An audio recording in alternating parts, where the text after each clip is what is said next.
des États généraux de la bioéthique place notre société devant un choix lourd de conséquences pour les droits de l'enfant et l'avenir des familles.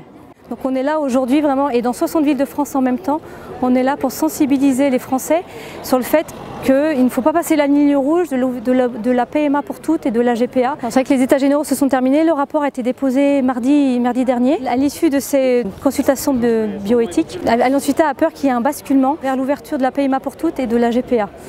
Et à ce moment-là, l'ouverture d'un marché procréatif.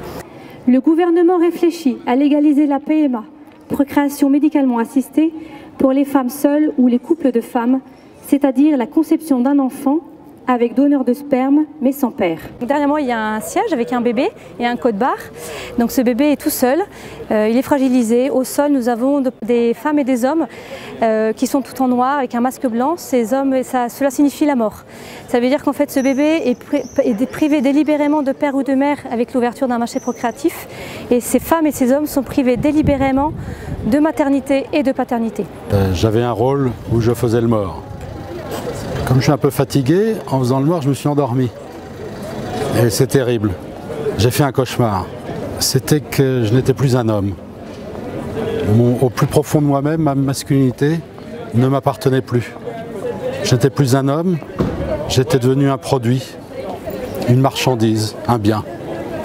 À partir du moment où on ouvre le marché à la PMA pour toutes, nous allons créer délibérément un déséquilibre où l'enfant ne connaîtra jamais son père, mais de façon délibérée en fait. La loi voudrait le légaliser. À un moment donné, les couples d'hommes, au principe d'égalité de parité homme-femme, voudront également cet accès. Parce que nous avons aussi un principe juridique de non-discrimination, donc à un moment donné, ils voudront avoir accès également à ce marché. Cette mise en scène explicite le risque d'un basculement de notre société française vers la procréation à la fois technicisée et marchande.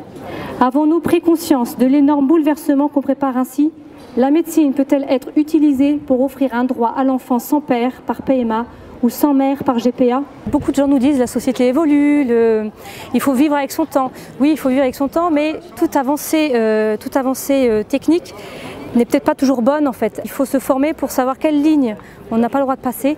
Il ne faut pas franchir, notamment quand on s'occupe des plus fragiles. Les enfants sont des êtres fragiles.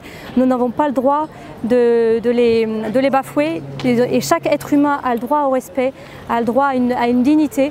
Et avec l'ouverture d'un marché procréatif, cette dignité, ce respect de la personne humaine serait bafoué. D'où l'importance pour chaque Français de se former, voilà, de lire, d'aller sur le site d'Alliance Vita, sur toutes les plateformes qui existent pour se former sur ces sujets-là. Pouvons-nous décider d'organiser la fabrication d'enfants privés de père, comme si un enfant devait s'en passer sans que cela ne lui pose problème? Adieu papa, adieu maman.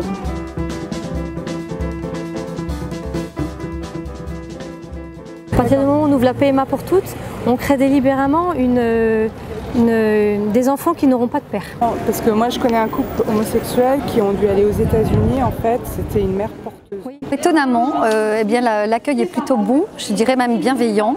Personnellement, je vais plus vers des jeunes.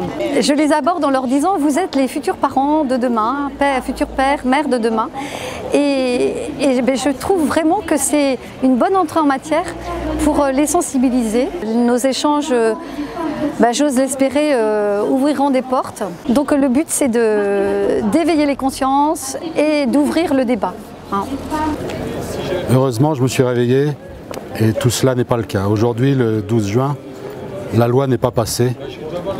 Il faut vraiment qu'elle ne passe pas, c'est important. Non au marché de la procréation, qui fait de chacun de nous des producteurs de matières premières et de l'enfant un produit sur mesure. Non à la fabrication d'enfants privés délibérément de père ou de mère, parce que l'être humain n'a pas de prix, parce que l'enfant n'est pas un droit. Rejoignez la mobilisation.